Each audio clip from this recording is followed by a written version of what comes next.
Hey guys, welcome back to my channel. Welcome to today's video. So today we are talking about infertility, specifically in women, issues that causes women to, or some of the issues that causes women to be unable to get pregnant when they are trying to conceive. I feel like I'm beginning to enter some restricted area. Okay, this is unfamiliar territory for me, for my channel, for my YouTube career and whatever. But I'm gonna do it. Okay, I have been reading a lot about fertility issues, infertility in women especially, and I feel confident to come out here and talk about it. And as a woman, I just feel like it is important to know these things, to have this knowledge of infertility and just issues that affect women's reproductive health, whether I have experienced it or not, whether I'm going through it or not. I feel like it is important as a woman, as a mother of a daughter. I have a daughter, so I just feel like it is important for me to have this knowledge. But let me just say this, as a woman who has never experienced fertility issues, I do feel a little not qualified, to be talking about this topic at all. But the other thing I've found out is that fertility issues in women especially is a very common thing. I'm sure you know somebody around you right now who is experiencing infertility, a woman who is trying to conceive. If you look in your neighborhood, if you look in your community, your church, even your family, I'm sure you know someone, at least two women who have been trying to conceive. So it is not a weird or strange topic.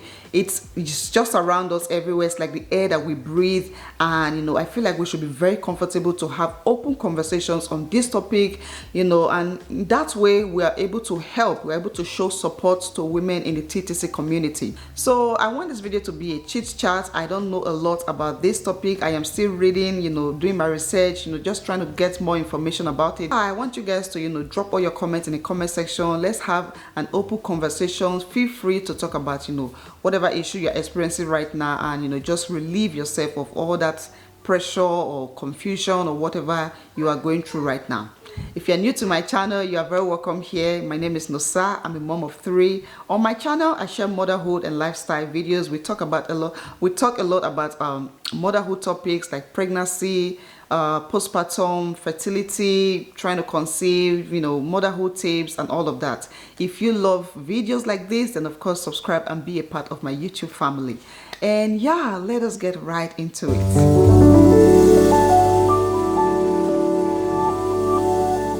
This video is just me sharing my basic knowledge on the topic of infertility that specifically affects women.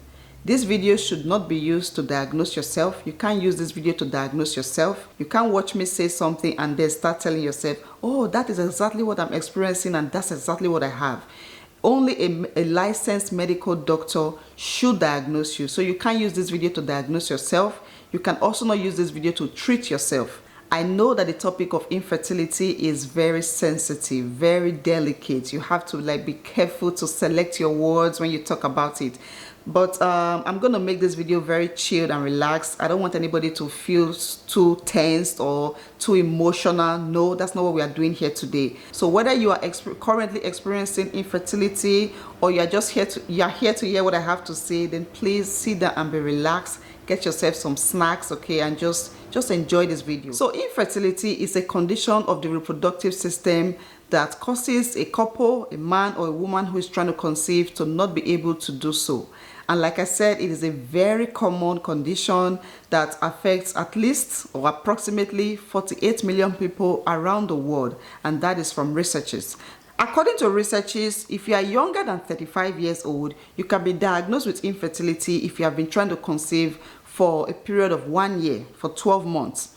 And if you are above 35 years and you have been trying for at least 6 months, you can also be diagnosed with infertility. And another thing is, it affects women at a very early age, from around their mid-20s to 40s.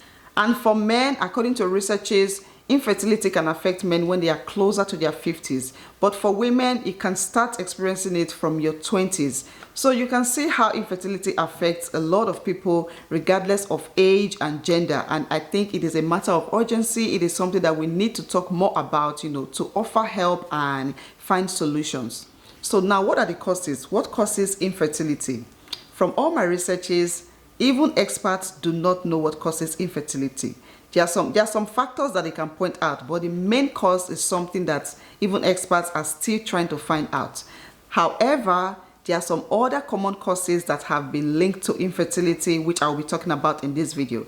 And the first one is your age. So according to researchers, when a woman is in her late 30s and approaching 40, she is at a high risk of becoming infertile or struggle to get pregnant. So age is a huge factor for your fertility. Once you start getting older, your chances of getting pregnant start slimming down and starts reducing. Another one is your genetics. This is something that you have no control over. If your parents are tall, that means you and your siblings are going to be tall. If your parents are light-skinned or dark-skinned, that's the same thing that you and your siblings are going to experience. So if someone in your family, maybe your grandmom or your auntie or your mom, has ever experienced infertility, then you are prone to experiencing it as well. And when I say your grandmom, I'm not just talking about your mom's mom. No, it can also be your dad's mom. It can also be some of your ancestors that you don't even know. If anybody in your family has ever struggled to get pregnant, then that is something that can be passed down to you genetically, and then you can suffer from this condition as well. But guess what the good news is? If your grandma, if your foremother was finally able to conceive your mom, and your mom was able to conceive you, that means there is hope for you. You just have to be a little bit more patient, okay? Another one is your diet. And this is an area where I feel like I can comfortably say a lot, because you guys know I am all about healthy eating and promoting healthy living on my channel. And yeah, I'm going to talk more about this later. So the foods that you eat into your body can affect your hormones, can affect your reproductive organs, can make you to be at risk of not fertile, okay? Another one is STIs, sexually transmitted diseases. This is something that can also cause, a couple, man or woman, to struggle with infertility. So if you are someone who has ever had, anything like that, even if you have treated it, it can affect you when you are trying to conceive. Another one is being overweight or underweight. So if you're someone who struggles with your weight, like a lot of women who have obesity also struggle to get pregnant. So that's something you want to look at for, your weight. And if you're also underweight, if you're just very skinny, you don't have a lot of flesh on your bones, then that can also pose a risk of infertility. Another one is chronic disease. If you're someone who has ever experienced some kind of chronic disease, maybe that has to do with your liver, your kidney, your reproductive organs, just your internal organs, that can also put you at risk of struggling to conceive, of having infertility. Another one is hormonal abnormalities. So this is something that also has to do with our makeup, our biology, the way God or nature puts our body together. This is something you really have no control over at birth. Some people are born with a lot of hormonal abnormalities, but like I said, it can be treated. It can be treated. You can take medications to normalize your hormones and of course get pregnant in the end. So this is just a short list of some of the factors that can affect your fertility and cause infertility. So now I'm going to go on to talk about more specific things. And today, like I said, I'll be focusing on female fertility. So I want to talk about the big names, issues like fibroids, cysts, endometriosis, PCOS. I think these are the 4 that I can confidently talk about today. The first one on my list, one of the very common fertility issues that affects a lot of women and prevents them from getting pregnant, is endometriosis. Endometriosis, I hope I'm saying that right. So this is a condition where a woman experiences tissues that are supposed to grow inside her uterus, in her uterine lining, growing outside of her uterus, or growing in the wrong places. Okay, I'm going to do a quick illustration from my understanding. So let's say this is a woman's uterus, and according to biology, according to science, she's supposed to have some tissues on top of her uterus. These are called uterine lining. Okay, these are actual tissues, okay, but this is not how it is inside your body. So these are tissues that should grow on top of your uterus. So when a woman has endometriosis, what happens is that this tissue starts growing in the wrong places. Tissues that look like the one in her uterus, instead of growing on the uterus like this, they start growing outside the uterus, other parts of her body, and that can cause a lot of pain, a lot of discomfort, because this is where everything is supposed to be.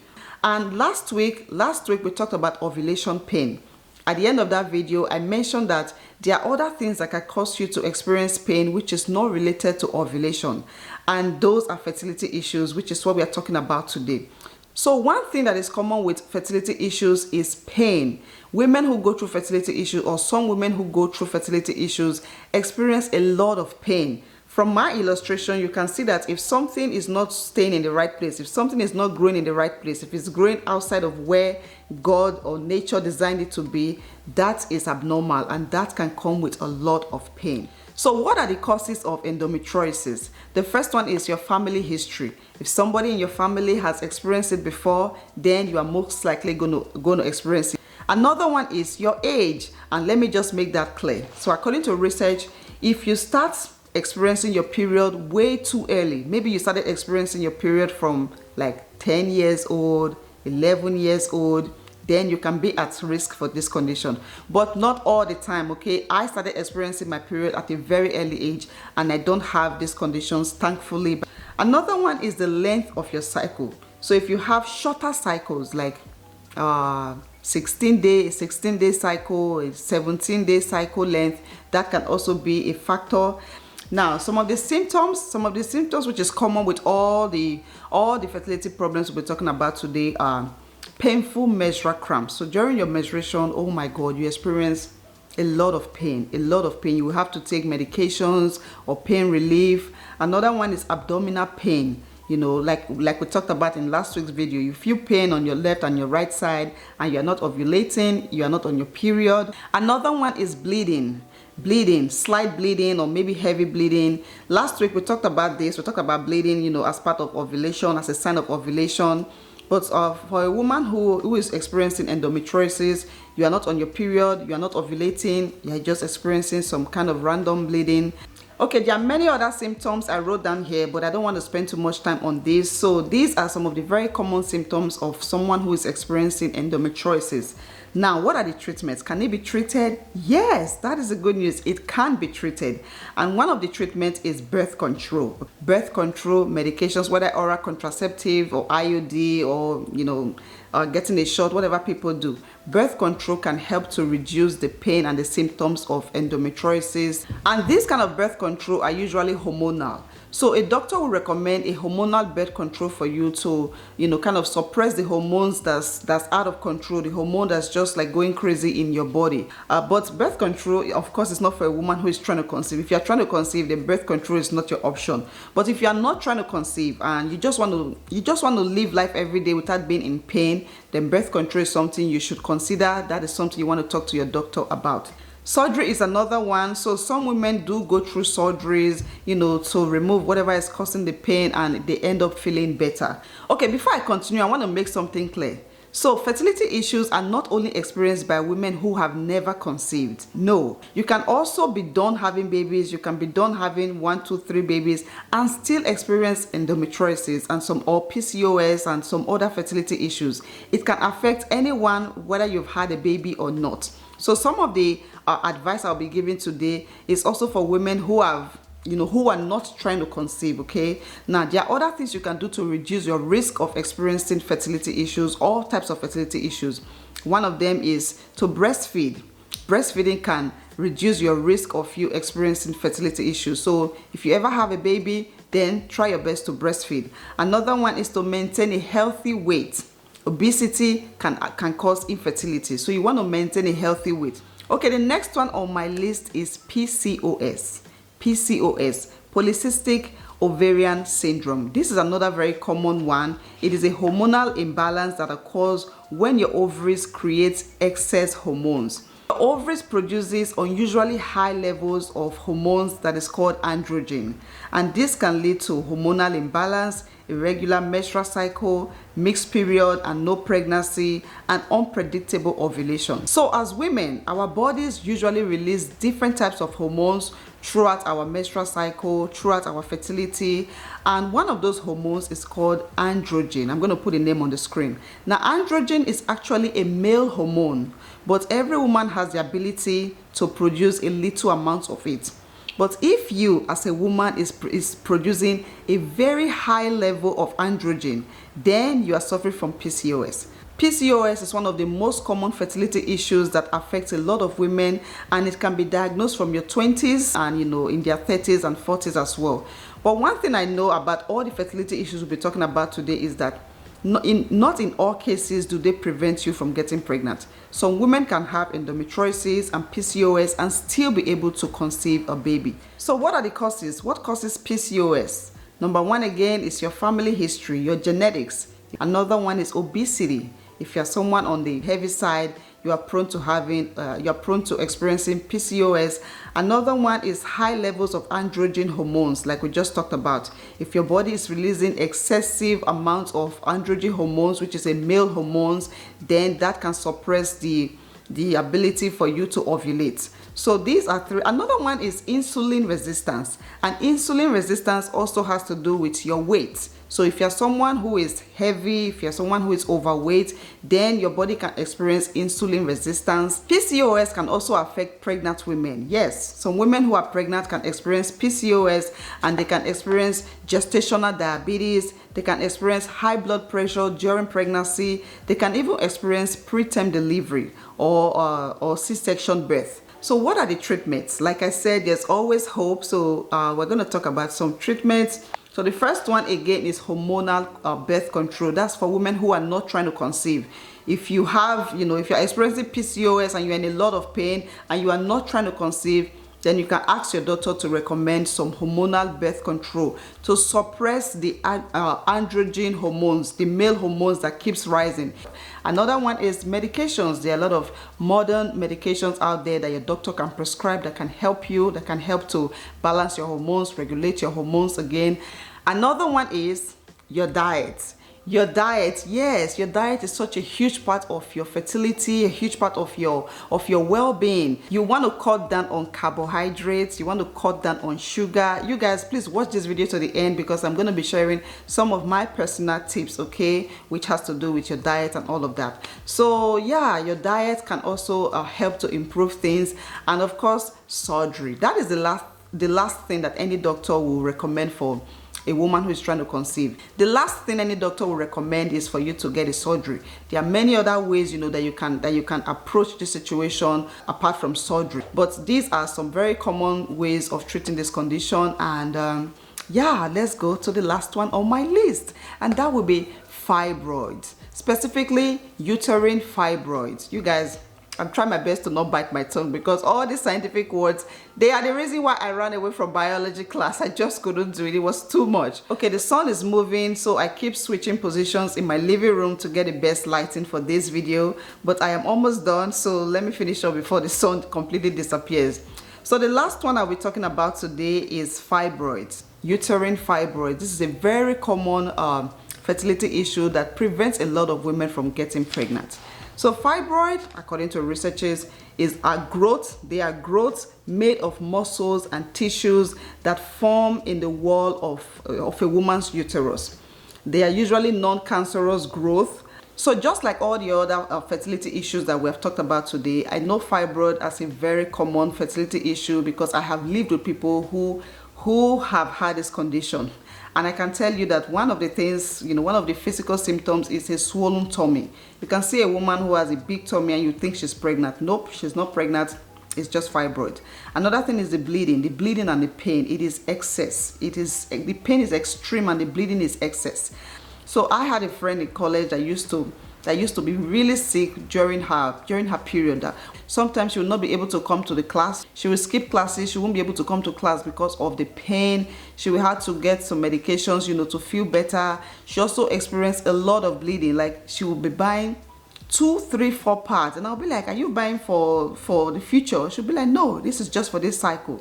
She will buy a lot of pads. She will buy big pads, the kind of pad that I had not even seen.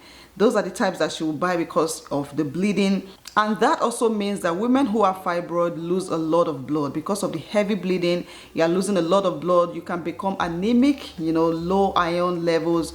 So this is actually a lot. Now the good news is she was able to have kids. She has 3 kids even with this condition. She never had a surgery, you know, she had those pregnancies. But I also have this close relative who had fibroid, and she experienced, you know, a lot of bleeding and everything. In the end, she had to get a surgery because it was life-threatening. It became really hard for her to walk around, to move around. It was really bad, and she was also very bloated. In the end, she had to get a surgery to, you know, to get rid of it. She's married today, and just like a lot of you, she is a TTC mom. She's still trying to get pregnant. We're still hoping and praying, you know, for the miracle to happen. So fibroid can affect a lot of women or young girls in a lot of ways. For some women, they can go on to have babies, you know, have healthy pregnancies. For some women, it can completely, you know, it can reduce their chances of getting pregnant. Okay, so what causes fibroid? What is the cause of this condition? And just like the other ones we've talked about today, experts are still trying to find answers. According to my research, exact causes of fibroid are still not known. But so far, doctors believe that a hormone or two hormones called estrogen and progesterone have a role to play in this condition. Another one is your genetics, your family history. So not having kids and not having kids early can increase your risk of having uterine fibroids. Please, I'm not asking you to go and get pregnant at 16 or 17 or 18, no.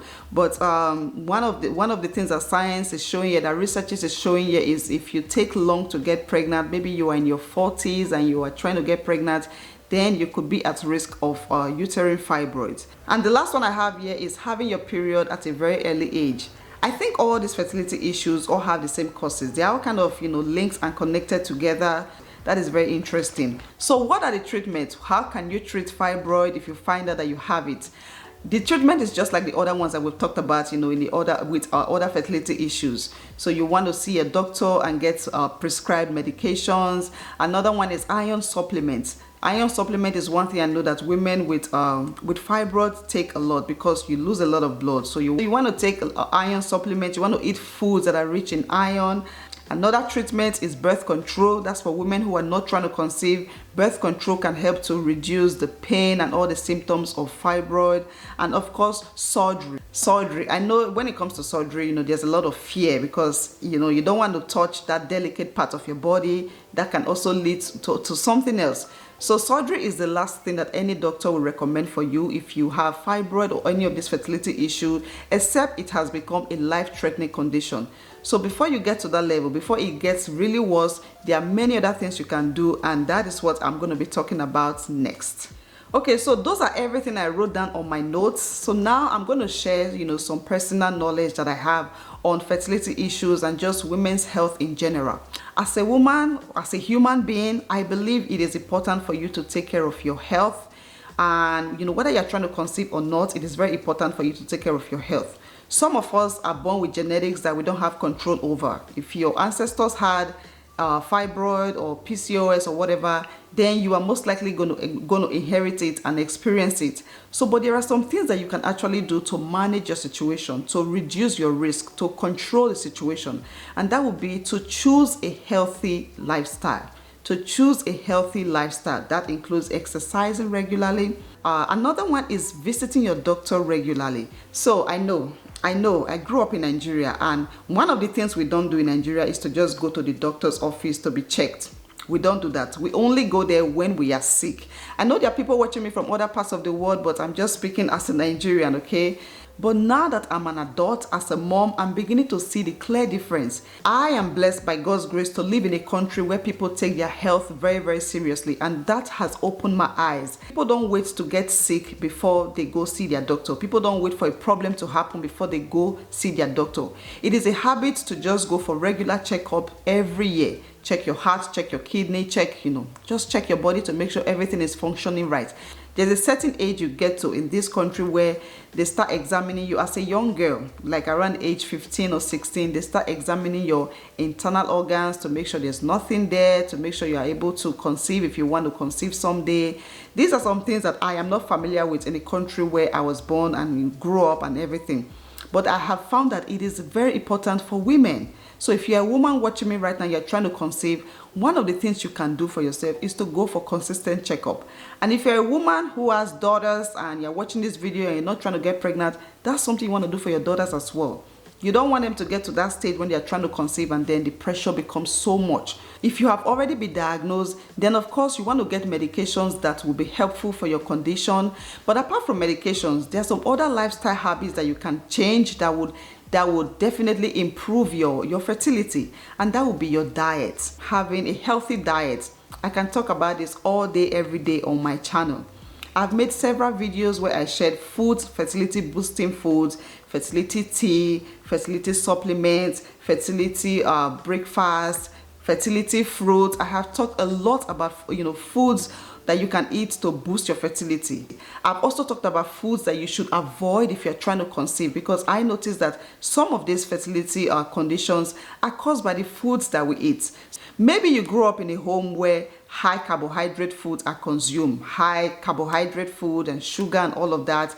And as a young girl, it never bothered you, because why should you be thinking about changing your diet? You're still a very young girl. You're just enjoying your life. But once you get to the age, once you get married and you're ready to start having babies, then all those foods that you've been accumulating in your body for all these years are going to show up, and they're going to pose a problem for you. Now, it is not necessarily the food that is blocking the way, but the effects of the food in your body. Another thing you can do to increase your chances of conceiving, whether you have fertility issues or not, is to track your ovulation. I have a video on my channel. You can watch this video to see how to track your ovulation. You can use your cervical mucus to track your ovulation. You can calculate your cycle to track your ovulation. And if you are trying around the period when you are ovulating, then you are increasing your chances of conceiving. So yeah, these are the things that you have control of. These are the things that you can do to boost your health and your fertility. And if you have very severe cases and you don't know what to do, then I advise you to see a doctor. So yeah, these are some personal advice I wanted to share in this video. You guys know I am not a professional, but I am a woman, and as a woman I can totally relate to other women out there who are trying to experience the joy that by God's grace I have experienced several times, having babies, experiencing pregnancies. And yeah, I hope you will put all of these tips into practice. Try to see your doctor, try to eat healthy, try to be disciplined about your diet, try to lose some weight.